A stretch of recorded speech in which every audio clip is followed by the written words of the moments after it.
Good morning दोस्तों। हम LCM तथा एचसीएफ के चैप्टर को डिस्कस कर रहे थे, जिसमें हमने आपको एलसीएम निकालना तथा एचसीएफ निकालना सिखाया और भिन्नों का एलसीएम तथा एचसीएफ निकालना सिखाया। अब हम सीखेंगे घातों वाली संख्या का एलसीएम तथा एचसीएफ निकालना। घातों में अगर संख्या दी है तो उनका एलसीएम तथा एचसीएफ कैसे निकालते हैं। तो घातों वाली संख्या का एलसीएम तथा एचसीएफ ज्ञात करना। तो एलसीएम कैसे निकालते हैं, बड़ी घात वाला पद। एलसीएम निकालेंगे तो बड़ी घात वाला पद लेंगे, और जब एचसीएफ निकालेंगे तो छोटी घात वाला पद लेंगे। अगर घातों में संख्याएं दी हैं तो एलसीएम निकालने के लिए बड़ी घात वाला पद और एचसीएफ निकालने के लिए लेंगे छोटी घात वाला पद।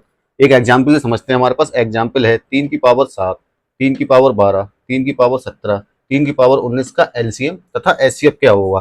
तो एलसीएम क्या होगा, यहाँ पे बड़ी घात वाला पद। बड़ी घात वाला पद कौन सा है, 3 की पावर 19, ये होगा एलसीएम। तो एचसीएफ क्या होगा, छोटी घात वाला पद। छोटी घात वाला पद कौन क्या है, 3 की पावर 7, तो एचसीएफ होगा 3 की पावर 7। तो समझ में आया आपके। अगर घातों में संख्याएं दी हैं तो उसका एलसीएम निकालने के लिए बड़ी घात वाला पद लेंगे और एचसीएफ निकालने के लिए छोटी घात वाला पद लेंगे। तो एग्जाम्पल था हमारे पास 3 की पावर 7, 3 की पावर 12, 3 की पावर 17, 3 की पावर 19 का एलसीएम तथा एचसीएफ क्या होगा। तो एलसीएम क्या होगा, बड़ी घात वाला पद 3 की पावर 19, और एचसीएफ क्या होगा, छोटी घात वाला पद 3 की पावर 7।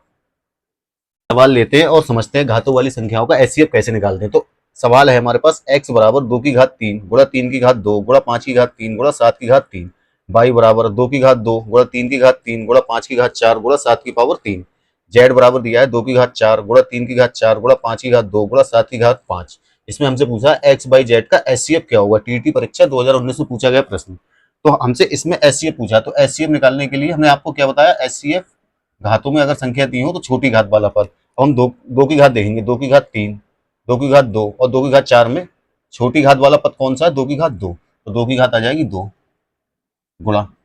अब ऐसे 3 की घात में देखेंगे, 3 की घात 2 और 3 की घात 3 और 3 की घात 4 में छोटी घात वाला पद है 3 की घात 2, तो 3 की घात 2 ले लेंगे गुणा 5 की घात 3, 5 की घात 4 और 5 की घात 2 में छोटी घात वाला पद है 5 की घात 2, तो अब इसको ले लेंगे 5 की घात 2।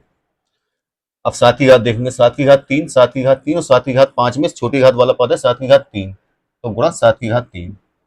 तो यही इस सवाल का आंसर होगा। एचसीएफ आएगा 2 की घात 2 गुणा 3 की घात 2 गुणा 5 की घात 2 गुणा 7 की घात 2 3। यही हमारे सवाल का आंसर होगा। मान लेते हैं इस सवाल में हमसे अगर x बाई जेड का एलसीएम पूछा होता तो हम कैसे ज्ञात करते हैं। x बाई जेड का एलसीएम कैसे ज्ञात करेंगे। तो अब हम एलसीएम जब ज्ञात करते हैं तो बड़ी घात वाला पद लेंगे। तो बड़ी घात कौन सी होगी, 2 की पावर 3, 2 की पावर 2 और 2 की पावर 4 में बड़ी घात होगी 2 की पावर 4, तो 2 की पावर 4 गुणा 3 की घात 4, 3 की घात 3 और 3 की घात 2 में बड़ी पावर होगी 3 की घात 4